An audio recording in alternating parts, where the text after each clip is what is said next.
마지막 편지를 읽고 그녀의 집에 도착했을 때 이미 그녀는 그곳에 없었다. 평소 그렇게도 보고 싶었던 그 방을 나는 그녀가 떠난 후에야 볼 수 있게 되었다. 라임 그린색 커튼 탓인지 그곳은 마치 신비로운 기억의 숲과 같아서 나는 잠시 이대로 영원히 시간이 멈출 것이라는 착각에 빠졌다. 정신이 없는 머리는 더 이상 내게 예의나 상식을 지키도록 강요하지 못했다. 이미 그녀의 어머니가 훑고간 반쯤 열린 서랍 또한 나의 궁금증을 폭발시키기에 충분했다. 그녀에게 전한 나의 첫 편지, 함께 나눈 필담의 흔적들, 첫 선물, 그것들이 그 숲의 한 부분을 차지하고 있었다. 우습게도 나는 귀를 뚫지도 않은 그녀에게 귀걸이를 선물했었다. 만남을 시작한 지 얼마 되지 않은 날이었다. 패밀리 레스토랑의 순서를 기다리던 중에 나는 잡지를 읽던 그녀를 보았다. 그녀는 어느 연예인의 귀걸이를 어루만지고 있었다. 나는 그녀가 그 귀걸이를 갖고 싶어 한다고 생각했다. 그 페이지를 몰래 찢어오느라 얼마나 진땀을 뺐는지 모른다. 나 귀 안 뚫었는데. 내가 내미 선물을 본 그녀는 별로 놀랍지도 않다는 표정으로 말을 했다. 꽤나 관찰력 있는 인간이라 스스로 자부하며 살아왔는데 그녀의 귀는 태어날 때 그대로의 모습을 간직하고 있었다. 서랍을 닫고 바닥에 앉은 나는 책상 아래에 놓인 상자 하나를 발견했다. 구멍 뚫린 내 가슴을 어루만져줄 위안거리를 찾기 위해 분홍색 하트가 그려진 상자의 뚜껑을 열었다.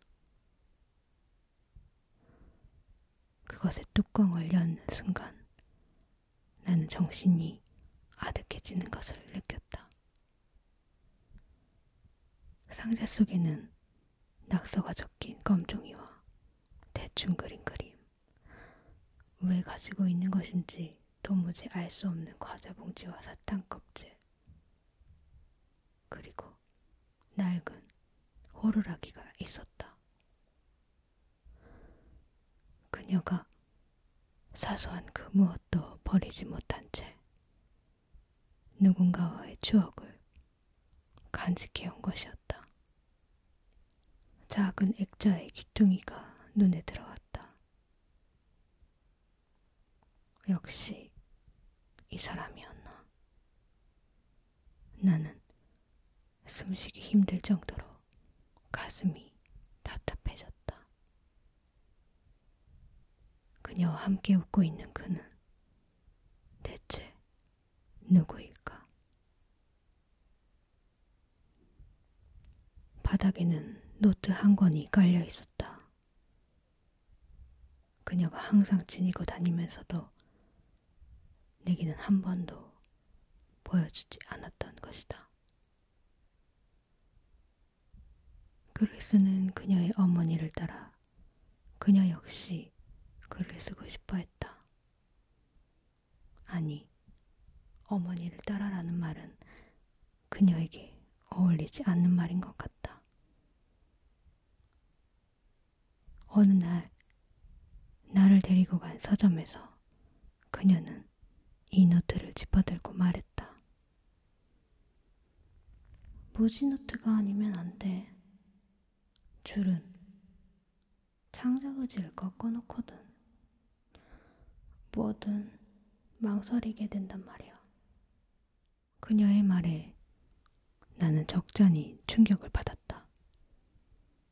내색은 하지 않았지만 줄이 없는 종이를 마주하면 어쩔 줄 몰라 하던 나였기 때문이다.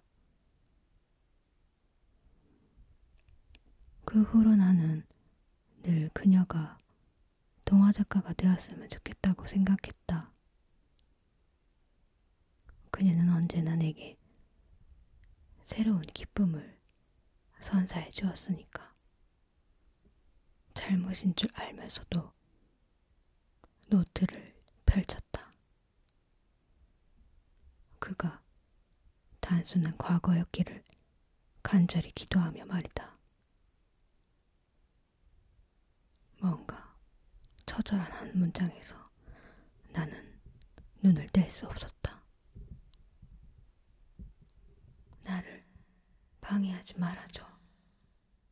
무엇이 그녀를 이토록 괴롭게 했던 것일까? 나는 액자 속 그를 향한 알 수 없는 분노가 치밀어 오르는 것을 느꼈다. 말라붙은 그녀의 눈물 자국이 나의 분노를 더욱 부추겼다. 결국 그 사람 때문이었나? 내가 아닌 그 사람 때문이었나? 혹시 가져가고 싶은 게 있으면 그렇게 해요. 그녀의 어머니가 말을 했다.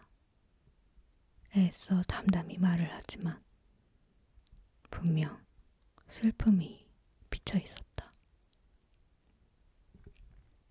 내가 몇 가지 물건을 챙겨 방을 나서려 했을 때 그녀의 방은 어쩐지 위태로운 것 같았다. 마치 주인의 부재를 눈치채기라도 한 것처럼 말이다.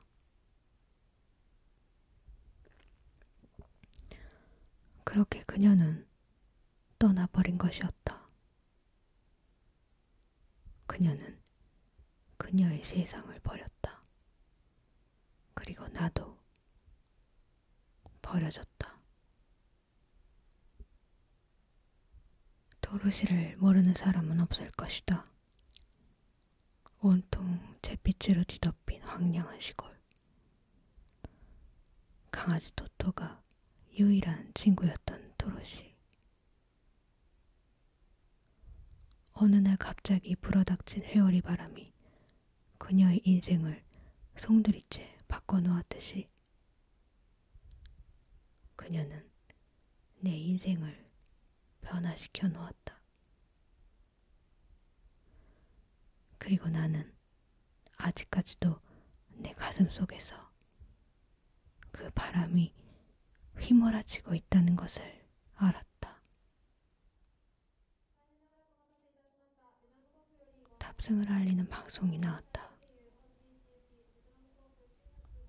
나는 원망스러웠다. 그 방송도, 나 자신도, 모든 것이 원망스러웠다. 어제 그녀를 그렇게 보내는 것이 아니었는데 탑승구를 향하는 발은 쉽사리 떨어지지 않았다.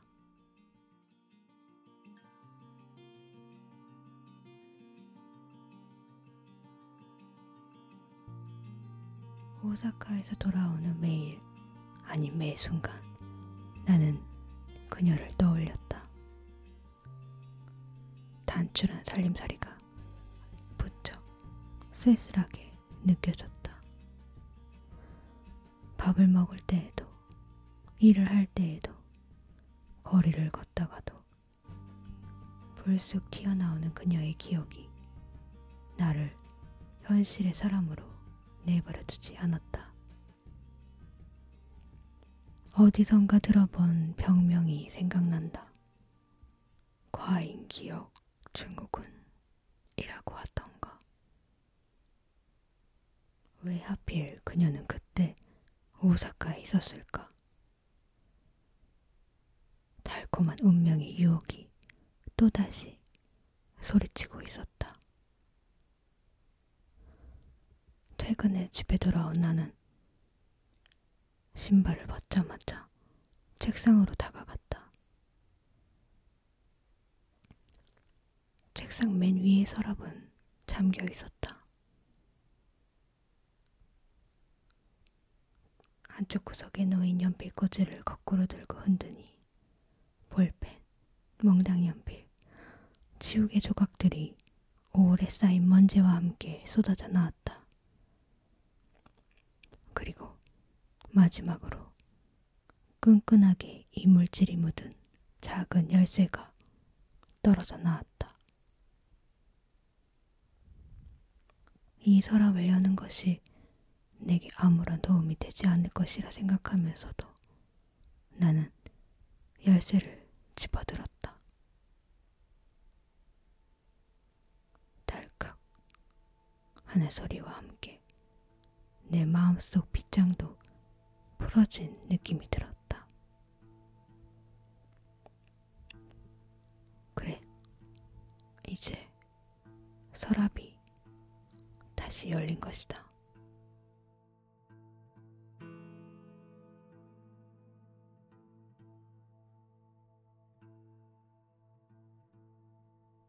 내가 그녀를 처음 본 것은 몇 년 전 적당히 쌀쌀한 어느 날 밤 어느 역 플랫폼에서였다.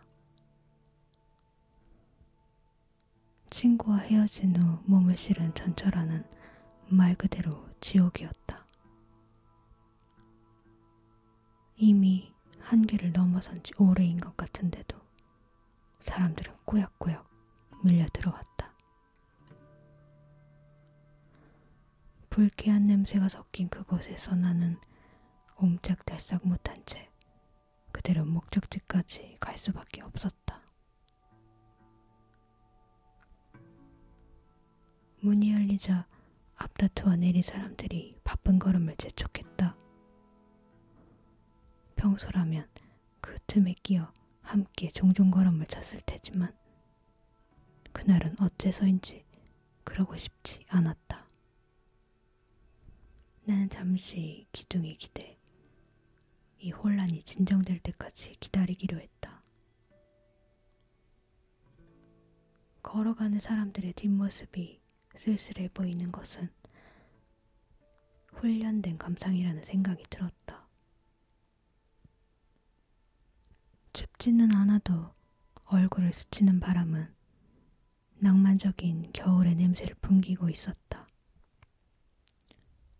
겨울이 왜 낭만적인지에 대해 그 이유를 이것저것 떠올려 보다가 이내 그만두었다. 어디선가 이제는 끊은 지 꽤 지난 담배 냄새가 풍겨왔다. 오른팔은 나도 모르게 점퍼 속 주머니로 향했다. 손가락을 찔러 넣은 순간 아차, 허탈한 웃음이 삐져나왔다. 괜스레 주머니를 뒤적이던 손끝에 미끈한 감촉이 닿자 미간이 찌푸려졌다. 손가락에 붙어 나온 껌은 취업 대비 교재 영수증으로 대충 쌓여져 있었다. 그 껌이 나를 비웃는 것처럼 느껴졌다. 학생이라는 방패막이가 사라지고 청년 실업자 딱지가 붙은 지도 어느덧 3년째. 나는 삶의 의미라는 게 다 무엇인가 그랬었다. 점수에 맞춰 들어간 대학이 뭔가 해줄 것이라는 기대는 애초에 말이 되지 않는 것이었다. 그 시절엔 그저 그것이 전부였는데 말이다. 아무 곳이나 나를 받아주는 데가 있다면 그걸로 좋겠다. 하지만 나를 받아주는 아무것도 아무데도 없었다. 갑자기 뱃속에서부터 뭔가 치밀어 오르는 것이 느껴졌다. 통증을 짓누르듯 가슴을 두드리고 떼어낸 껌을 꼭꼭 뭉쳐 쓰레기통에 던져 넣었다. 몸을 들어 바라본 계단은 방금 전에 소란이 무색할 정도로 으스스한 정적에 쌓여 있었다. 그러나 잠시 후 나는 무참히 그 고요함을 깨뜨려 버렸다. 기둥 뒤에서 갑자기 나타난 그녀 때문이었다. 으아! 흘낏 뒤를 돌아본 그녀와 눈이 마주치자 내 얼굴이 새빨갛게 달아오르는 것이 느껴졌다. 하지만 그녀는 무표정한 얼굴로 계단을 오르기 시작했다. 길고 검은 머리카락 위로 감겨진 다홍색 머플러가 유난히도 선명히 눈에 들어왔다. 아니, 정확히 말하면 그녀 외의 모든 것이 빛을 잃은 것이었다. 계단을 올라 역을 나선 그녀는 횡단보도 앞에 서서 신호가 바뀌기를 기다렸다. 나는 조금 뒤에 떨어져 그녀의 모습을 지켜보고 있었다.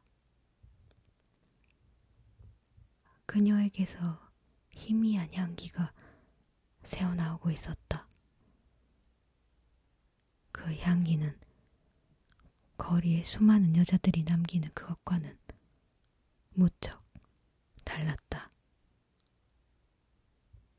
나는 그때 이미 그녀를 이상화시키는 작업에 돌입했던 모양이다. 신호등에 파란불이 켜지고 그녀가 걸음을 떼었다. 이제 그녀는 내게서 조금씩 멀어져 가고 있는 것이었다. 이제 다시는 그녀를 볼 수 없을 거라는 생각이 나를 절망시켰다. 그런데 그때 어디선가